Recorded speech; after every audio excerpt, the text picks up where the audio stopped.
It's 3 in the morning, and an 82-year-old man is trying to make it 20 feet across a dark room to the bathroom, hip replacement 6 weeks old, nobody awake. That walk is where hips break and independence disappears. In June 2026, a Chinese company solved it in a way that sounds like a joke until you see it move. They built a toilet that drives itself to your bedside, called the Xiaoban, from a company named Yueban. Stay with me, you're about to see how it works and why the American appliance industry has nothing close. Picture the device itself. It sits low to the ground and wider than a regular toilet, built on a base that looks like an oversized robot vacuum crossed with a mobile commode. You call it over with a remote or your voice, and it rolls itself across the bedroom on its own, using LiDAR and ultrasonic sensors, the same category of tech that lets a robot vacuum find its way around your couch and coffee table. It parks itself at the bedside, and from there it handles most of what a human caregiver normally would. A user still needs help getting onto it, but from that point on, a built-in bidet washes you, warm air dries you, and when you're finished, it seals the waste inside an internal chamber, grinds it down so nothing clogs a pipe later, and rolls itself back to a docking station wired into the home's plumbing to empty out, refill its water tank, and recharge. The whole thing is low profile enough to stay stable on hardwood or tile, and the controls are big and simple enough that a shaky hand or a confused moment in the middle of the night still gets the job done. No fumbling for a light switch or a walker required. Here's where it gets interesting. A lot of headlines online have quoted this thing at $13,000, and that's the number most people are repeating right now. But in China, where it actually launched, Yueban is selling the Xiaoban for 28,099 yuan, which converts to roughly $4,300. Nobody at the company has confirmed an international price yet, so that $13,000 figure floating around hasn't actually been verified by anyone. What's confirmed is that a fully autonomous, self-cleaning, self-navigating toilet is already for sale in China for less than half of what some basic stair lifts cost in the US. And there's no American or European product in the same category to even compare it to.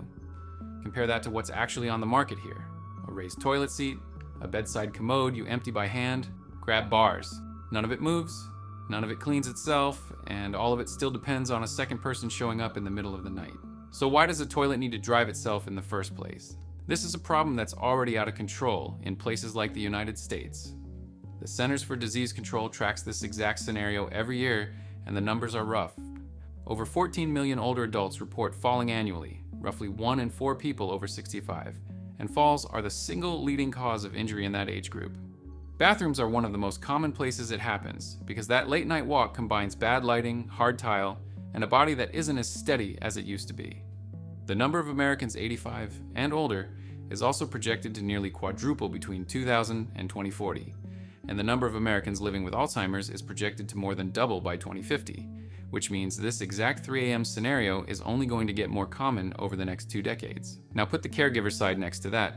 Research from Econofact on America's elder care system found that all 50 states, plus DC, reported workforce shortages among home care workers as of a 2023 survey, and pay is often low enough that agencies can't hold on to staff for long. Toileting and transfer assistance, physically moving someone from a bed or wheelchair onto a toilet, ranks among the most injury-prone tasks a caregiver does, right up there with lifting a patient who can't support their own weight. Nearly 1 in 3 American adults have cared for an elderly, ill, or disabled family member at some point, and most of them are trying to do it around a full-time job. You've got an aging population that keeps falling in the bathroom, and a caregiver workforce, paid and unpaid, that's stretched thin and getting hurt doing the exact task that would prevent those falls. That's the gap Yueban is driving straight into, literally. Here's the part most coverage of this thing glossed over. Getting a wheeled machine to navigate a cluttered bedroom on its own isn't trivial. Xiaoban runs on 3D obstacle avoidance AI, paired with multiple sensors feeding it a live map of the room as it moves, so it can reroute around a dropped shoe or a half-open door without anyone steering it. It's the same category of sensor fusion that lets a self-driving car avoid a pedestrian, just scaled down and slowed way down for a bedroom instead of a highway. And the cleanup loop isn't an afterthought either. The waste gets ground down internally so the discharge line never clogs, and the holding chamber stays sealed and treated with UV light to control bacteria and odor until the unit gets back to its dock and empties out. Drive out, assist, seal, return, empty, clean, recharge. Nobody touches a bedpan, and nobody scrubs a bowl by hand, and nobody has to wake up at 3 in the morning to make it happen either. It's worth being honest about what this thing isn't. Yueban has been clear that Xiaoban isn't meant to replace a caregiver outright. Someone still has to help a person transfer onto the seat, and there's no independent reliability data yet on how it holds up after months of daily use, or how well it plays with existing smart home setups. The plumbing side needs a proper dock installed too, so this isn't a plug-in-and-go gadget. Those are real gaps, not deal breakers, and they're the kind of thing you'd expect from any first-generation device solving a problem nobody else has tried to automate yet. If you're new to this channel, this is what we do every week. We pick one appliance category and show you exactly what a Chinese factory has already built for it, while the big Western brands are still running focus groups. Hit subscribe if you want to see which one falls next. Now zoom out for a second.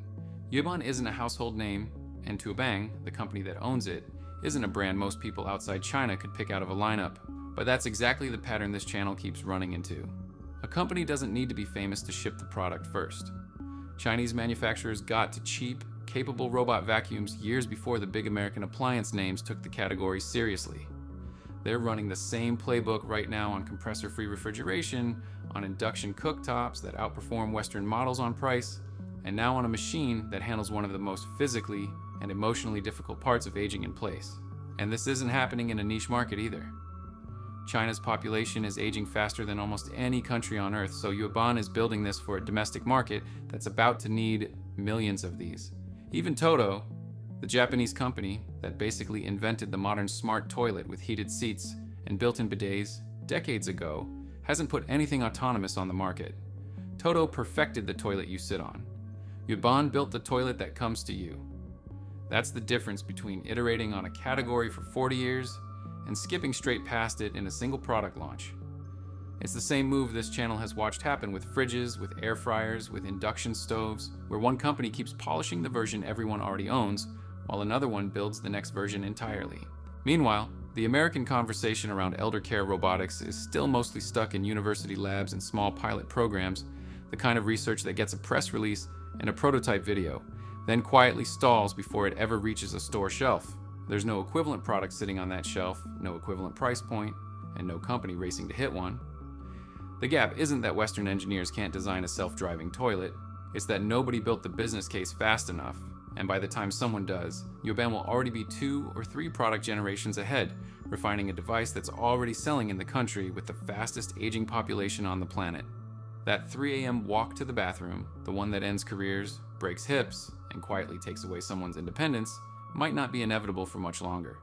Not because an American company finally solved it, because an elder care brand almost nobody outside the industry had heard of looked at the hardest, most undignified part of getting older, the part every family quietly dreads and rarely talks about, and decided the toilet itself should be the one doing the walking.